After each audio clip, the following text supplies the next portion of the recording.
ಆಗಲೇಬೇಕು. ರೈತರ ಸಾಲ ಮನ್ನಾ ಆಗಲೇಬೇಕು.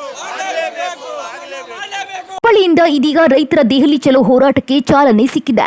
ಮಹದಾಯಿ ಯೋಜನೆ ಜಾರಿಗೆಗೆ ಒತ್ತಾಯಿಸಿ ರೈತರ ಸಾಲ ಮನ್ನಾ ಸೇರಿದಂತೆ ಹಲವು ಬೇಡಿಕೆಗಳನ್ನು ಮುಂದಿಟ್ಟು ರೈತ ಸಂಘಟನೆಗಳು ಕೇಂದ್ರ ಮತ್ತು ರಾಜ್ಯ ಸರ್ಕಾರಗಳ ವಿರುದ್ಧ ಆಕ್ರೋಶ ವ್ಯಕ್ತಪಡಿಸಿವೆ. ಆ ಕುರಿತು ಒಂದು ವರದಿ ಇಲ್ಲಿದೆ ನೋಡಿ. ಹೌದು, ಹುಬ್ಬಳ್ಳಿಯಲ್ಲಿ ವಿವಿಧ ರೈತರ ಪರ ಬೇಡಿಕೆಗಳನ್ನು ಈಡೇರಿಸುವಂತೆ ಆಗ್ರಹಿಸಿ ರೈತ ಸಂಘಟನೆಗಳು ಪ್ರತಿಭಟನೆ ನಡೆಸಿದವು. ಕರ್ನಾಟಕ ರಾಜ್ಯ ರೈತ ಸಂಘ ಹಾಗೂ ಕಳಸಾ ಬಂಡೂರಿ ಹೋರಾಟ ಸಮಿತಿಯ ನೇತೃತ್ವದಲ್ಲಿ ನಡೆದ ಪ್ರತಿಭಟನೆಯಲ್ಲಿ ನೂರಾರು ರೈತರು ಭಾಗವಹಿಸಿ ದೆಹಲಿ ಚಲೋ ಹೋರಾಟಕ್ಕೆ ಚಾಲನೆ ನೀಡಿದರು. ಇನ್ನು ಮಹದಾಯಿ ಯೋಜನೆಯನ್ನ ತಕ್ಷಣ ಜಾರಿಗೆ ತರಬೇಕು, ರೈತರ ಸಂಪೂರ್ಣ ಸಾಲ ಮನ್ನಾ ಮಾಡಬೇಕು ಎಂದು ಆಗ್ರಹಿಸಿದ ಪ್ರತಿಭಟನಾಕಾರರು ಸರ್ಕಾರಗಳ ವಿರುದ್ಧ ತೀವ್ರ ಅಸಮಾಧಾನ ಹೊರಹಾಕಿದ್ರು. ಉತ್ತರ ಕರ್ನಾಟಕ ಭಾಗದ ಜನರ ಬಹುಕಾಲದ ಕನಸಾಗಿರುವ ಮಹದಾಯಿ ಯೋಜನೆ ವರ್ಷಗಳಿಂದ ವಿಳಂಬವಾಗುತ್ತಿದೆ ಎಂದು ರೈತ ಮುಖಂಡರು ಆರೋಪಿಸಿದ್ರು. ಅಷ್ಟೇ ಅಲ್ಲದೆ ಕೇಂದ್ರ ಸರ್ಕಾರ ರೈತರ ಒಂದು ಪೈಸೆ ಸಾಲವನ್ನ ಮನ್ನಾ ಮಾಡಿಲ್ಲ, ಯಾವ ಸರ್ಕಾರವೂ ರೈತರ ಪರವಾಗಿ ನಿಲ್ಲುತ್ತಿಲ್ಲ, ಸಮಸ್ಯೆಗಳಿಗೆ ಶಾಶ್ವತ ಪರಿಹಾರ ಬೇಕು ಎಂದು ಆಗ್ರಹಿಸಿದ್ರು. ಈ ವೇಳೆ ಕೃಷಿ ವೆಚ್ಚ ಹೆಚ್ಚಳ, ಬೆಲೆ ನಷ್ಟ ಹಾಗೂ ಮಾರುಕಟ್ಟೆ ಸಮಸ್ಯೆಗಳಿಂದ ರೈತರು ಸಂಕಷ್ಟದಲ್ಲಿದ್ದಾರೆ. ಆದರೂ ಸರ್ಕಾರ ಕೇವಲ ಭರವಸೆ ನೀಡುತ್ತಿವೆ ಎಂದು ರೈತ ನಾಯಕರು ಕಿಡಿಕಾರಿದ್ರು. ಮುಂದಿನ ದಿನಗಳಲ್ಲಿ ರೈತರ ಪರವಾಗಿ ಸರ್ಕಾರಗಳು ನಿಲ್ಲದಿದ್ದರೆ ಚುನಾವಣೆಯಲ್ಲಿ ನೋಟಾ ಒತ್ತುವ ಮೂಲಕ ಆಕ್ರೋಶ ವ್ಯಕ್ತಪಡಿಸುವ ಎಚ್ಚರಿಕೆಯನ್ನ ನೀಡಿದ್ದಾರೆ. ಇನ್ನಾದರೂ ರೈತರ ಬೇಡಿಕೆಗಳಿಗೆ ಸರ್ಕಾರ ಯಾವ ರೀತಿಯಲ್ಲಿ ಸ್ಪಂದಿಸುತ್ತದೆ ಅನ್ನೋದನ್ನ ಕಾದ್ ನೋಡಬೇಕಾಗಿದೆ. ಹುಬ್ಬಳ್ಳಿಯಿಂದ ದೆಹಲಿ ಚಲೋ ಅನ್ನುವಂಥ ಒಂದು ಹೋರಾಟವನ್ನು ಕರ್ನಾಟಕ ರಾಜ್ಯ ರೈತ ಸಂಘ ಮತ್ತು ಕಳಸಾ ಬಂಡೂರಿ ಹೋರಾಟ ಸಮಿತಿಯಿಂದ ಹಮ್ಮಿಕೊಂಡಿರುವುದು ಇದೆ. ಇವತ್ತು ನಾವು ಸರ್ಕಾರಕ್ಕೆ ಎಚ್ಚರಿಕೆ ಕೊಡೋದಿಷ್ಟೇ, ರೈತರ ಸಮಗ್ರ ಸಾಲ ಮನ್ನಾ ಆಗಬೇಕು.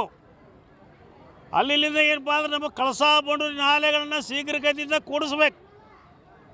ಪ್ರತಿಯೊಬ್ಬ ರೈತರ ಬೆಳೆದಕ್ಕಂಥ ಬೆಳೆಯನ್ನು ಯೋಗ್ಯ ಬೆಲೆಗೆ ತಗೊಳ್ಳುವಂಥದ್ದನ್ನು ಇವತ್ತು ಸರ್ಕಾರ ಮಾಡಬೇಕು ಅನ್ನೋದನ್ನು ಇವತ್ತು ನಾವು ಈ ಹುಬ್ಬಳ್ಳಿಯಿಂದ ಬಿಡುವಂಥ ಸಂದರ್ಭದಲ್ಲಿ ನಾವು ಸರ್ಕಾರಕ್ಕೆ ಎಚ್ಚರಿಕೆಯನ್ನು ಕೊಡ್ತೀವಿ. ಮಾನ್ಯ ಮೋದಿಯವರೇ, ನೀವು ಕೇವಲ ಅಂಬಾನಿ ಅದಾನಿ ಅಂತ ಅವರ ದೊಡ್ಡ ದೊಡ್ಡ ಶ್ರೀಮಂತರಿಗೆ ಸಾಲ ಮನ್ನಾ ಮಾಡ್ತೀರಿ, ನಮ್ಮ ರೈತರ ಸಾಲ ಮನ್ನಾ ಮಾಡಿರಿ. ನಮ್ಮ ರೈತರ ಸಾಲ ಮನ್ನಾ ಮಾಡಿದರೆ ನೀವು ದೇಶದ ಪ್ರಧಾನಿ, ಒಳ್ಳೆಯ ಪ್ರಧಾನಿ ಅಂತ ನಿಮಗೆ ನಾವು ಹೆಸರು ಕೊಡ್ತೇವೆ. ನೀವು ಬಂದ್ಗೆ 10 ವರ್ಷ ಆಳಿದರೂ ಕೂಡ ಒಂದು ಪೈಸಾದಷ್ಟು ಕೂಡ ರೈತರ ಸಾಲ ಮನ್ನಾ ಮಾಡಿಲ್ಲ. ನೀವು ಒಳ್ಳೆಯ ಪ್ರಧಾನಿ, ನಿಮಗೆ ನಾವು ತಲೆಬಾಗ್ತೀನಿ. ಮೊದಲು ರೈತರ ಸಮಗ್ರ ಸಾಲ ಮನ್ನಾ ಮಾಡಿರಿ. ನಾವೀಗ ಹೇಳುವಂಥದ್ದು ಇಷ್ಟ, ಕಳಸಾ ಬಂಡೂರಿ, ಹಳತಾರ್, ಗುರ್ಕಿ, ಚುರ್ಲಾ, ಪೋಟ್ಲಾನು 6 ಹಳ್ಳಗಳನ್ನು ಕೂಡಿಸುವಂಥ ಕೆಲಸ ನಿಮ್ಮ ಸರ್ಕಾರದಿಂದ ಆಗಬೇಕು. 2001ರಿಂದ ಪ್ರಾರಂಭವಾದ ರೈತರ ಹೋರಾಟ 2001ರಿಂದ 2026ವರೆಗೂ ಕೂಡ ಕೇಂದ್ರ ಮತ್ತು ರಾಜ್ಯ ಸರ್ಕಾರದವರು ಯಾವುದೇ ರೀತಿ ಕಳಸಾ ಬಂಡೂರಿ ಆಗಲಿ, ರೈತರ ಸಾಲ ಮನ್ನಾ ಆಗಲಿ, ರೈತರ ಒಂದು ಕಷ್ಟ ಸುಖಕ್ಕಾಗಲಿ ಯಾವ ಸರ್ಕಾರ ಕೂಡ ಬರಲಿಲ್ಲ. ಇವತ್ತು ಅನೇಕ ರೈತರು ಕಳಸಾ ಬಂಡೂರಿ ಹೋರಾಟಕ್ಕೋಸ್ಕರ ಕೇಸ್ ಹಾಕ್ಕೊಂಡು ಬಳ್ಳಾರಿ ಜೈಲಿಗೆ ಹೋದರೂ ಕೂಡ ಯಾವ ರೈತರನ್ನ ಒಬ್ಬ ಸರ್ಕಾರದವರು ಎತ್ತಿ ನೋಡಲಿಲ್ಲ.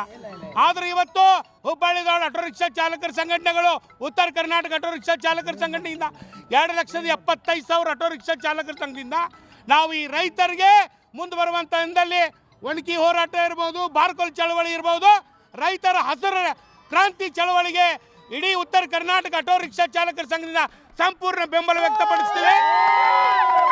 ತಮ್ಮಲ್ಲಿ ವಿನಂತಿ ಮಾಡಿಕೊಳ್ಳೋದೇನೆಂದರೆ, ಎಷ್ಟೋ ವರ್ಷದಿಂದ ನಮ್ಮ ಮಹದಾಯಿ ಕಳಸಾ ಬಂಡೂರಿ ಹೋರಾಟ ನಡೀತಾನೆ ಇದೆ. ಆದರೆ ಇನ್ನೂವರೆಗೂ ಯಾರು ಕಣ್ಣು ತೆಗೆದು ನೋಡಿಲ್ಲ. ದಯವಿಟ್ಟು ನಿಮ್ಮ ಕೈಲಿ ಆದರೆ ಮಾಡಿ, ಇಲ್ಲಾಂದರೆ ನಮ್ಮ ಸಂಘಕ್ಕೆ ಬರೆದು ಕೊಡ್ರಿ. ನಾವೇ ನಿಂತು ಸ್ವಂತ ರೊಟ್ಟಿ ಕಟ್ಕೊಂಡು ಹೋಗಿ, ರೊಟ್ಟಿ ತಿನ್ಕೊಂತ ನಾವು ಗುದ್ಲಿ ಸಲ್ಕಿ ತೊಗೊಂಡೋಗಿ ಅದನ್ನು JCB ತೊಗೊಂಡೋಗಿ ಅದನ್ನು ಕಡಿದು ನಮ್ಮ ನೀರನ್ನು ನಾವು ತೆಗೆದುಕೊಳ್ತೇವೆ, ನಮ್ಮ ಹಕ್ಕನ್ನು ನಾವು ಪಡೆದುಕೊಳ್ತೇವೆ. ಇದು ಎಚ್ಚರಿಕೆ ಗಂಟೆ. ಜೈ ಜವಾನ್, ಜೈ ಕಿಸಾನ್, ಜೈ ಜವಾನ್, ಜೈ ಕಿಸಾನ್, ಜೈ ಜವಾನ್, ಜೈ ಕಿಸಾನ್.